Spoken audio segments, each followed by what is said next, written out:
सर्वलावीत जावे सगुणी अति आदरेसी भजावे हरि कीर्तने प्रीतिरामी धरावी देहे बुद्धि निरूपणी विसरावी परद्रव्य आणिक कांता परावी यदर्थी मना सांडी जीवी करावी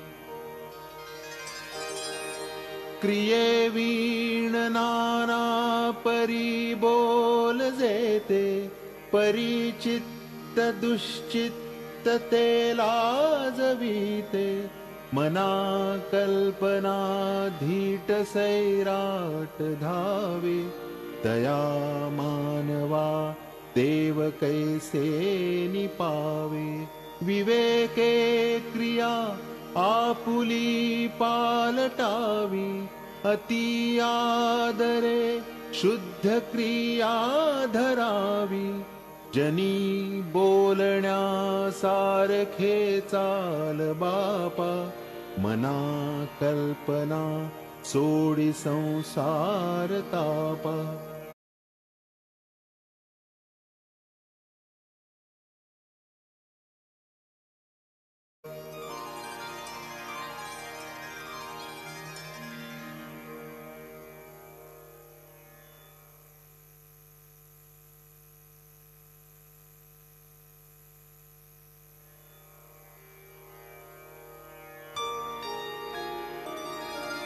बरी स्नान संध्या करी एक निष्ठा विवेके मना आवरी स्थान भ्रष्टा दया सर्वभूती जया मानवाला सदा प्रेमळू भक्ति भावे निवाला मना कोप आरोपणा ते नसावी मना बुद्धि हे साधु संगी वसावी मना नष्ट चांडाळ तो संग त्यागी मना होई रे मोक्ष भागी विभागी मना सर्वदा सज्जनाचे नियोगे क्रिया पालटे भक्ति भावार्थ लागे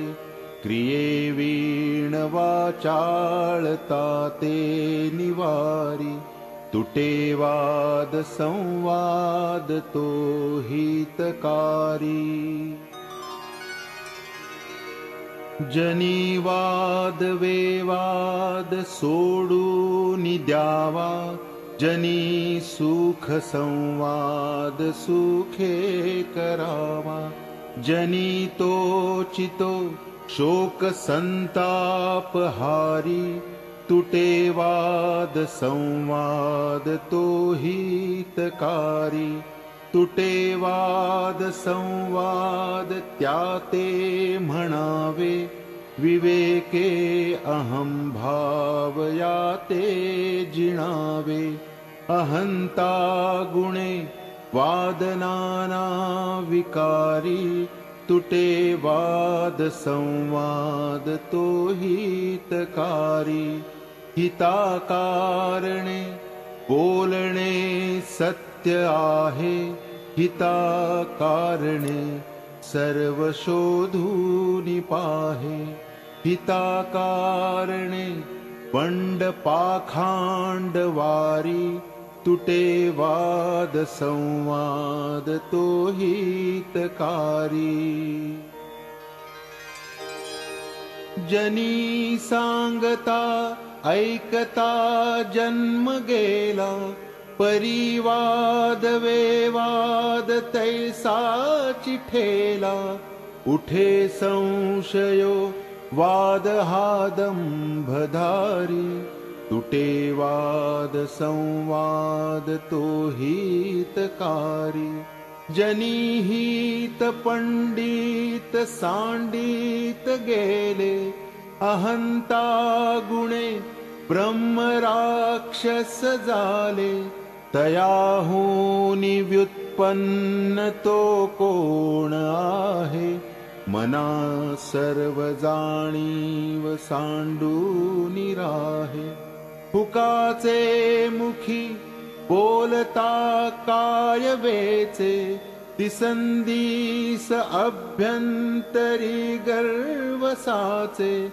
क्रियेवीण वाचाळता व्यर्थ आहे, विचारे तुझा तूची शोधूनी पाहे. तुटे वाद संवाद तेथे करावा, विवेके अहं भाव हा पालटावा. जनी बोलण्या सारिखे आचरावे, क्रिया पालटे भक्तिपंथेची जावे. बहुश्रापिता कष्टला अंबऋषी, तयाचे स्वये श्रीहरी जन्मसोषी. दिला क्षीरसिंधू तया उपमानी, नुपेक्षी कदा देवभक्ताभिमानी. धुरुले करू पापुडे दैन्यवाणे, कृपाभाकिता दीधली भेटी जेणे. चिरंजीव तारांगणी प्रेम खाणी, नुपेक्षी कदा देवभक्ताभिमानी. गजेंद्रू महासंकटी वाट पाहे, तया कारणे श्रीहरी धावताहे. उडी घातली जाहला जीवदानी, नुपेक्षी कदा देवभक्ताभिमानी. अजामेळ पापी तया अंत आला, कृपाळूपणे तो जनी मुक्त केला. अनाथासी आधार हा चक्रपाणी, नुपेक्षी कदा देवभक्ताभिमानी. विधी कारणे जाहला मत्स्यवेगी, धरी कूर्मरूपे धरा पृष्ठभागी.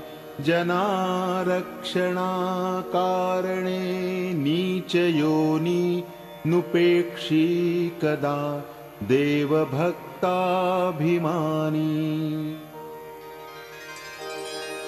महाभक्त प्रल्हाद हा कष्टविला, म्हणोनी तया कारणे सिंह झाला.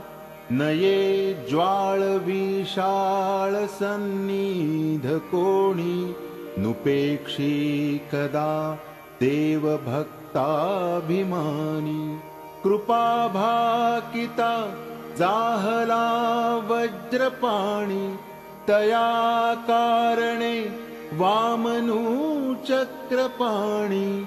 द्विजाकारणे भार्गव चापपाणी, नुपेक्षी कदा देवभक्ताभिमानी. अहल्ये सती लागियारण्यपंथे, पुडावा पुढे देवबंदी तया ते. पळे सोडिता घाव घाली निशाणी, नुपेक्षी कदा रामदासाभिमानी. तये द्रौपदी कारणे लागवेगे, त्वरे धावतू सर्व सांडूनी मागे. कळी लागी जाला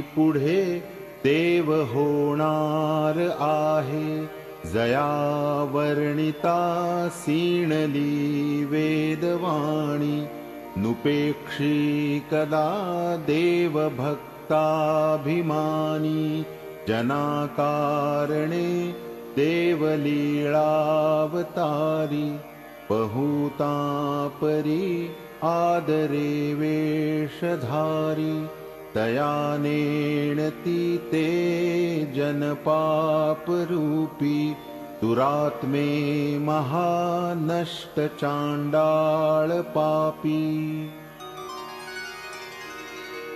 जगी धन्य तो राम सुखे निवाला, कथा ऐकता सर्व तल्लीन झाला, देहे भावना राम बोधे उडाली, मनोवासना रामरूपी बुडाली, मनावासना वासुदेवी वसो